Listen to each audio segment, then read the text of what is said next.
Apply data validation to restrict the type of data or values that others can enter in a cell, such as business hours. Select the cells you want to limit.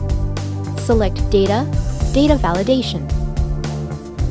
In the Allow drop-down, select one of the options, such as time.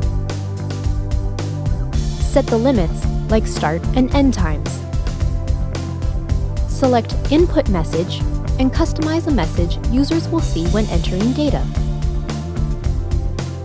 Select Error Alert to customize the error message and message style if data is added incorrectly. Select OK. Select the cell to see the input message, and now enter data.